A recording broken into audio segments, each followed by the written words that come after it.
Am I wrong for selling the 1969 Chevrolet Camaro my grandfather left me in his will? Before you answer, let me tell you that this wasn't just any car. This was a fully restored classic worth over $85,000 that my grandfather spent 15 years of his life bringing back from the dead. This was his pride and joy, his legacy, his masterpiece. And I sold it to save my 8-year-old daughter's life. My name is Jake.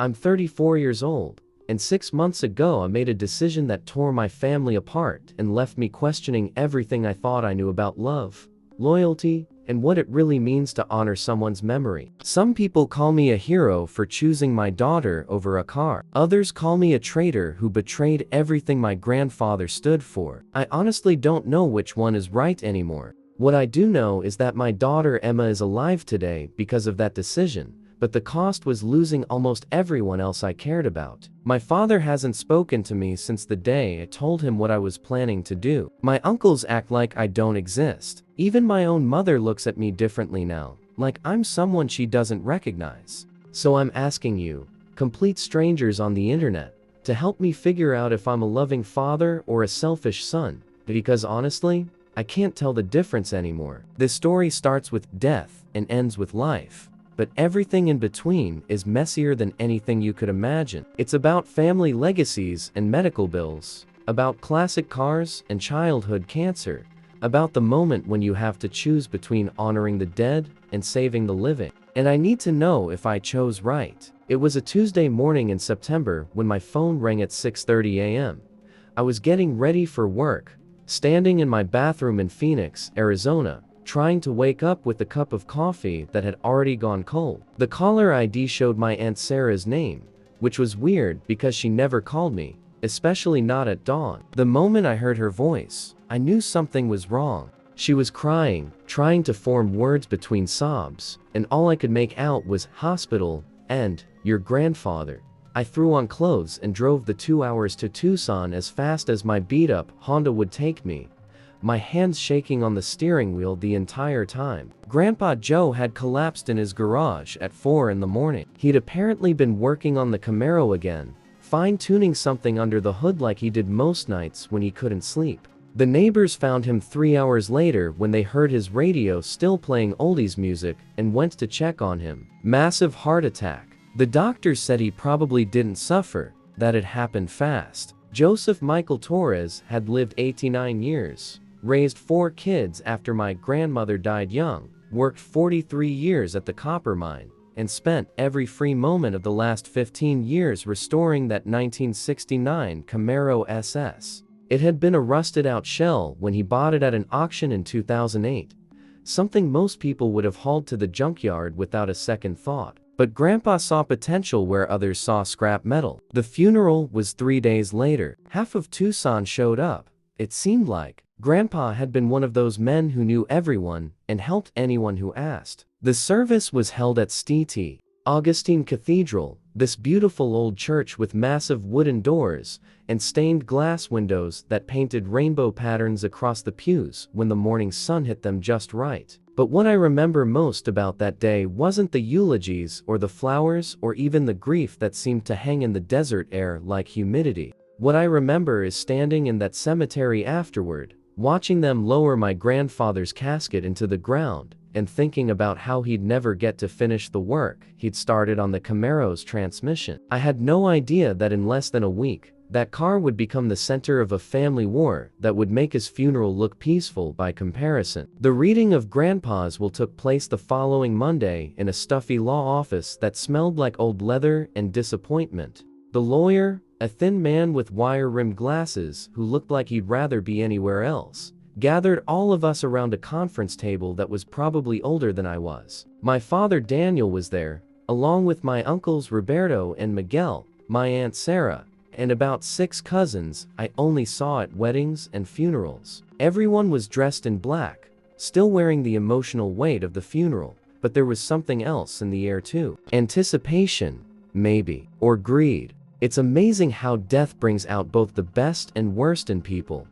Sometimes in the same conversation. Grandpa had been smart about his will. Most of his assets were divided evenly among his 4 children. The house went to my father, since he was the oldest. The tools and workshop equipment were split between my uncles, who had both followed Grandpa into construction work. Aunt Sarah got his savings account and the few pieces of jewelry that had belonged to my grandmother. But then the lawyer got to the part that changed everything. He cleared his throat and read, "To my grandson Jake Torres, who spent countless hours in my garage learning not just about cars, but about patience, craftsmanship, and the satisfaction of creating something beautiful with your own hands, I leave my 1969 Chevrolet Camaro SS, fully restored, along with all related documentation, spare parts, and tools specific to its maintenance." The silence in that room was deafening. I could feel eyes turning toward me, some confused, some angry,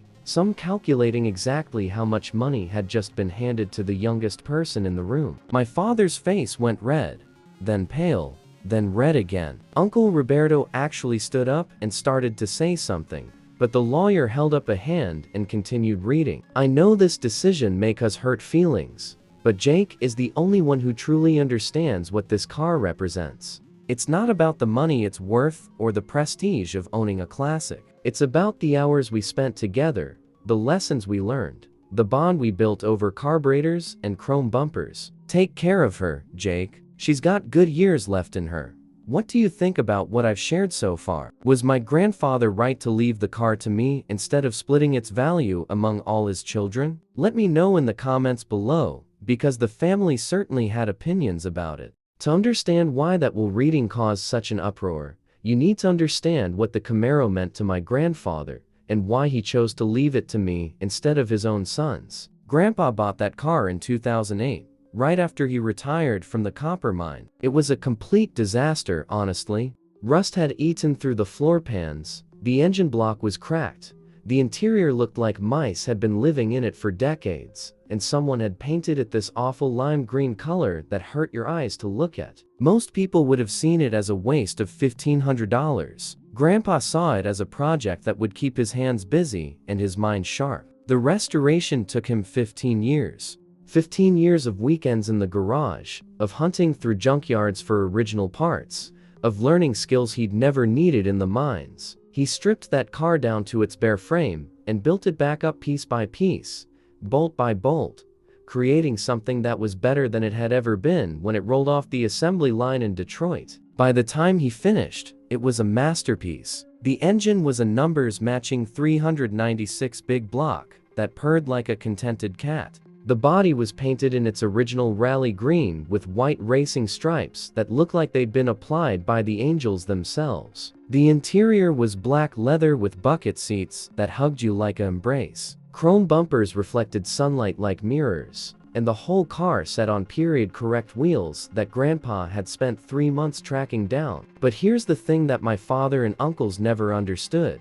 Or maybe they understood it and just didn't care. I was the only grandchild who showed up to help. Starting when I was 12 years old, I spent every other weekend in that garage, handing Grandpa tools, learning about compression ratios and gear differentials, getting my hands dirty with motor oil, and my heart full of stories about the good old days. My cousins were too busy with sports or video games or whatever else kids did. My father and uncles would stop by occasionally, usually to borrow tools or ask for help with their own projects, but they never showed real interest in what Grandpa was building. They'd make jokes about his midlife crisis car and ask when he was going to sell it and do something practical with the money. Thank you so much for staying with me this far. I know this is getting emotional, but trust me, understanding the bond between my grandfather and that car is crucial to understanding why my decision was so controversial. The most heartbreaking part of this story is still coming, so please don't click away now. The call came on a Thursday evening in November, exactly 2 months after Grandpa's funeral. I was in my garage, working on the Camaro's carburetor, trying to adjust the idle speed the way Grandpa had taught me. The car was running beautifully, but I couldn't shake the feeling that something wasn't quite right. Maybe it was just the grief talking, or maybe I was hearing problems that weren't really there. My wife Sarah's voice carried from the house, tight with panic. "Jake, you need to come inside right now. Emma's asking for you." Emma, our 8-year-old daughter, had been complaining about being tired for a few weeks. We'd attributed it to the start of the school year, new teachers, longer days. Kids get tired, right? But that Thursday evening, she'd collapsed while doing homework at the kitchen table. One minute she was working on math problems. The next she was unconscious on the hardwood floor. The emergency room at Phoenix Children's Hospital was a nightmare of fluorescent lights and the smell of disinfectant that burns your nostrils. Emma looked so small on that gurney, her dark hair spread across the white pillow, 4 tubes snaking from her tiny arms like some kind of medical octopus. The preliminary blood work showed abnormal white cell counts, but the doctors wanted to run more tests before making any definitive statements. Dr. Patricia Martinez was the pediatric oncologist who delivered the news that changed our world forever. She was a kind woman in her 50s with gentle eyes and the sort of bedside manner that probably helped her deliver terrible news to families every day. She sat us down in a small consultation room with cheerful paintings of cartoon animals on the walls, decorations that felt obscenely optimistic given what she was about to tell us. "Emma has acute lymphoblastic leukemia," she said, and those 5 words hit me like a physical blow. Sarah started crying immediately, but I just sat there in stunned silence, trying to process what I was hearing. The good news is that this type of leukemia has a very high cure rate, especially in children. We caught it early, and Emma is young and strong. The treatment plan was aggressive, but straightforward. Chemotherapy, radiation, bone marrow tests, monthly hospital stays for the next 2 years. Our insurance would cover most of it, Dr.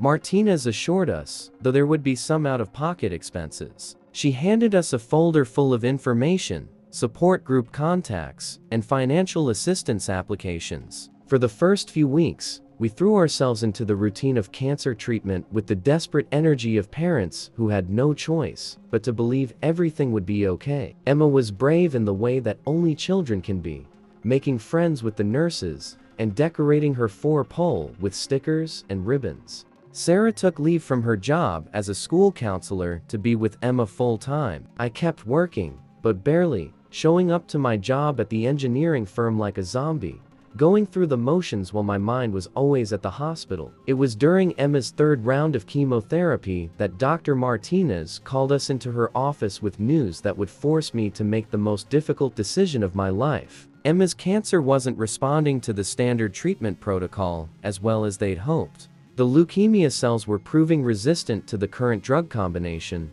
and her white blood cell counts weren't improving at the rate they expected. "There's an experimental treatment being conducted at Children's Hospital Los Angeles," Dr. Martinez explained, her voice careful and measured. "It's called CAR T-cell therapy, and it's showing remarkable results in cases exactly like Emma's. Essentially, we would extract some of Emma's T cells, genetically modify them in a laboratory to better recognize and attack her specific cancer cells, then reintroduce them into her system." The treatment sounded like something out of a science fiction movie, but Dr. Martinez assured us it was real, cutting edge, and potentially life-saving. The clinical trials were showing success rates of over 90% in children who hadn't responded to traditional chemotherapy. It was Emma's best chance, possibly her only chance, at a full recovery. Then came the part that made my blood run cold. Our insurance company had classified the treatment as experimental and refused to provide coverage. The total cost, including the procedure itself, hospital stays, follow-up care, and travel expenses for our family to live in Los Angeles for 3 months, would be approximately $120,000. $120,000. More money than Sarah and I had ever seen in our lives. More than our annual salaries combined. More than we could possibly borrow, even if we mortgaged everything we own. But without it, our daughter would almost certainly die. I spent the next week in a haze, researching fundraising options, calling distant relatives, looking into medical loans with interest rates that would bankrupt us even if Emma survived. Sarah started a GoFundMe page that raised $8,000 in the first month, mostly from her fellow teachers and our neighbors. It was heartwarming and completely inadequate at the same time. That's when I found myself standing in Grandpa's garage at 3 in the morning, staring at the Camaro and thinking about the conversation we'd had just 6 months before he died. He'd been talking about legacy, about what really matters when you're gone, about the difference between leaving behind objects and leaving behind love. I'd known the Camaro was valuable, but I'd never bothered to get it professionally appraised. It was Grandpa's car, then it was my car, and the actual dollar amount had never seemed important. But with Emma's life hanging in the balance, suddenly every asset we owned needed to be evaluated for its potential to save her. The appraiser was a specialist in classic American muscle cars, a man named Thomas Chen, who flew in from Los Angeles specifically to examine the Camaro. He spent 4 hours going over every inch of that car with the thoroughness of a forensic investigator, checking serial numbers, examining welds, testing the paint depth with electronic instruments I'd never seen before. "This is exceptional work," he kept saying, running his hands over the bodywork like he was petting a beloved animal. "Whoever restored this car knew what they were doing. This is better than factory condition." The final appraisal came back at $87,000. $87,000 for a car that Grandpa had bought for $1,500 and restored with his own 2 hands over 15 years of weekends. It wasn't quite enough to cover Emma's treatment, but it was close. Combined with our savings, the GoFundMe money, and a loan against my $401,000, we could make it work. But selling the car meant betraying everything Grandpa had entrusted to me. It meant taking his 15 years of labor and love and converting it into cash. It meant destroying the physical embodiment of all those Saturday mornings we'd spent together, all those lessons about patience and craftsmanship, all those stories about his own father and the garage where he'd learned to work with his hands. I called Dr. Martinez and told her we wanted to proceed with the experimental treatment. I called the hospital in Los Angeles and put Emma on the waiting list. Then I sat down with Sarah and told her what I was planning to do. She cried, but not for the reasons I expected. "Jake, your grandfather would understand," she said through her tears. "He loved Emma too. He would want you to save her." Maybe she was right. Maybe Grandpa would have understood. But I wasn't sure the rest of the family would see it that way. I knew I had to tell my family before I put the car up for sale. It felt like the right thing to do, even though I suspected it wouldn't go well. I called my father and asked if we could have a family meeting, told him I had something important to discuss about Emma's treatment. He suggested we meet at Grandpa's house, which my father had inherited but hadn't moved into yet. The house felt empty without Grandpa's presence, like a shell of what it used to be. The garage still smelled like motor oil and Old Spice cologne, but the Camaro wasn't there. I'd driven it to the meeting, partly because I wanted the family to see it one more time, and partly because I needed the moral support of having Grandpa's work surrounding me when I delivered the news. My father, uncles, and Aunt Sarah were all there, along with several of my cousins. I'd prepared a speech in my head, something about family priorities and Emma's needs and how I was sure Grandpa would understand. But the moment I started talking, everything came out wrong. "I need to sell the Camaro to pay for Emma's cancer treatment," I said, and the words hung in the air like smoke from a house fire. The explosion was immediate and intense. My father stood up so fast his chair fell backward, his face turning the color of raw meat. "You selfish son of a bitch," he said, and I'd never heard him use that tone with me before, not even when I was a teenager making stupid decisions. "That car belongs to this family, just to you." Uncle Roberto was right behind him. "Your grandfather spent 15 years on that car. 15 years. And you want to sell it the first time money gets tight?" "Emma is dying," I said, my voice louder than I intended. "The treatment costs $120,000, and insurance won't cover it. This is her only chance. There are other ways to raise money," and Sarah said, though her voice was less angry than the men. "Fundraisers, loans, medical assistance programs. You can't just destroy your grandfather's legacy because you're desperate." What they didn't understand, what I couldn't make them understand, was that I'd already explored every other option. We'd applied for medical assistance and been denied because our combined income was just over the threshold. We'd looked into loans and found interest rates that would destroy us financially even if Emma survived. We'd organized fundraisers and raised enough money to pay for maybe 2 weeks of treatment. The argument went on for 2 hours, Voices getting louder, accusations flying, old family grievances being dragged up and weaponized. At one point, Uncle Miguel suggested that I was using Emma's illness as an excuse to cash in on an inheritance I didn't deserve. That's when I walked out, got in the Camaro, and drove home with my heart breaking and my resolve stronger than ever. Finding a buyer for the Camaro was both easier and harder than I expected. Easier because classic muscle cars have a passionate collector base willing to pay top dollar for quality restorations. Harder because every potential buyer wanted to hear the car's story, and explaining why I was selling Grandpa's masterpiece was like ripping open a wound every single time. The collector who eventually bought the car was a man named Richard Stevenson from Scottsdale. He was in his 60s, recently retired from some high-tech company, and spoke about classic cars with the reverence most people reserve for religious artifacts. He'd owned 17 vintage Camaros over the years, he told me, but never one in this condition. "Your grandfather was an artist," he said after spending an hour examining every detail. "This isn't just a restored car.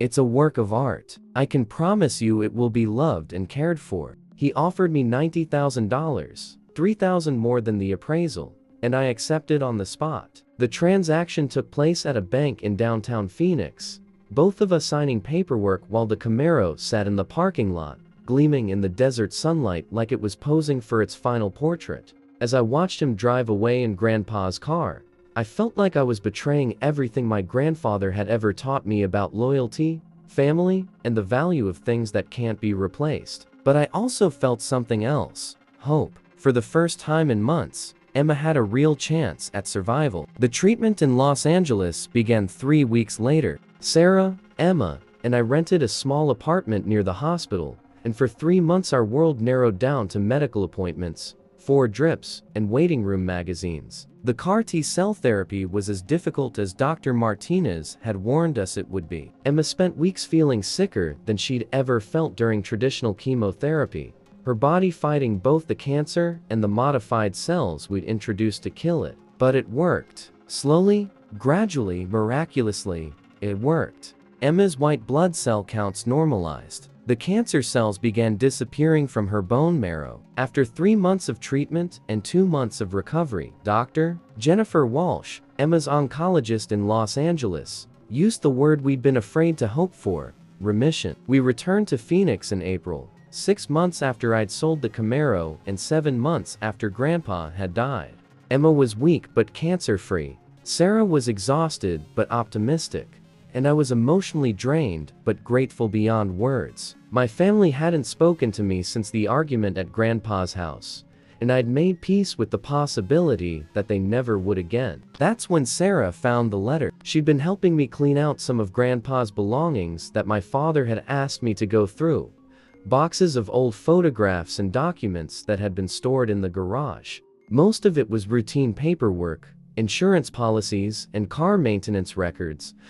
But buried in a folder of Camaro documentation was an envelope with my name written on it in Grandpa's careful handwriting. Inside was a letter dated just 2 months before he died, written on the same yellow legal paper he'd used to plan out the Camaro restoration 15 years earlier. "Jake," it began, "if you're reading this, then I'm gone, and you've inherited the Camaro. I hope you know how much our time together in the garage meant to me. You were the only one who really understood what that car represented, not the money it was worth, but the satisfaction of building something beautiful with your own hands." The letter went on for 3 pages, but the part that hit me like a lightning bolt was near the end. "I know the family might give you grief about leaving the car to you instead of splitting its value among everyone. Don't let them make you feel guilty. That car is yours to do with as you see fit. If you decide to sell it someday, I'll understand. Cars are just machines, but family is forever. Take care of the people you love, Jake. That's what matters most."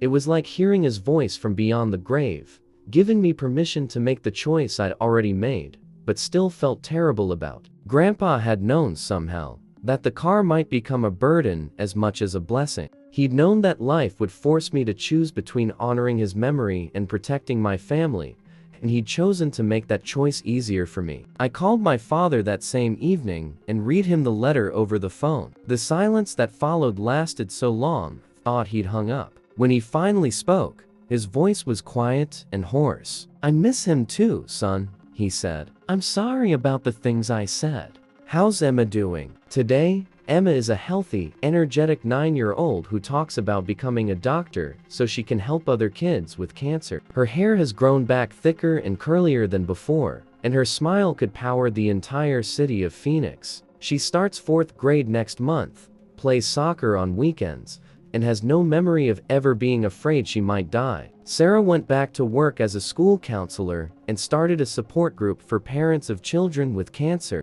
She speaks about our experience at fundraising events and helps other families navigate the maze of treatment options and insurance battles. The grief and terror of those months have transformed into a passion for helping others facing similar crises. My relationship with my family has slowly begun to heal, though it will never be quite the same. My father and I talk regularly now, and he's even babysit Emma a few times when Sarah and I needed to get away for a weekend.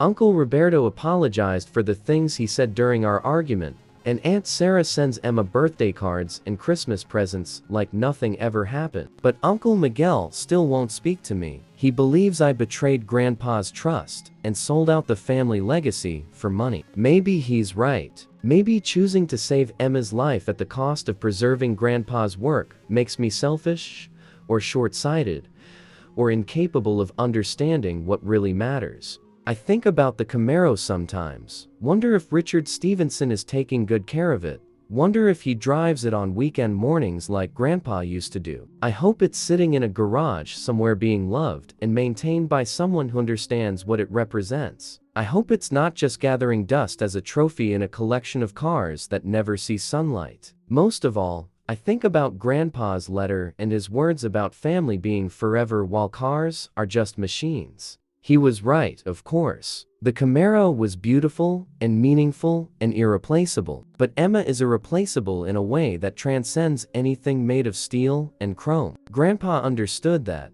even if he never had to make the choice himself. So here I am, asking you the question that still keeps me awake some nights. Am I wrong for selling my grandfather's car to save my daughter's life? Did I honor his memory by choosing family over legacy? Or did I betray everything he taught me about the value of craftsmanship, patience, and preserving the things that matter? I've told you everything: the love that went into that car, the desperation that drove me to sell it, the family relationships that were damaged in the process. Now, need your honest opinion, because even 6 months later, even with Emma healthy and happy, I sometimes wonder if there was another way, a better way. A way that didn't require choosing between the dead and the living. Leave me your thoughts in the comments below. Tell me what you would have done in my situation. And if this story made you think about your own priorities, about what you'd sacrifice for the people you love, please subscribe to this channel. There are more stories like this, real people facing impossible choices, and maybe together we can figure out how to navigate the moments when life forces us to choose between two things we can't bear to lose. Your next recommended video is about a woman who discovered her husband's 20-year affair with her sister and had to decide whether to destroy both relationships or keep the secret forever. Click to watch that story now.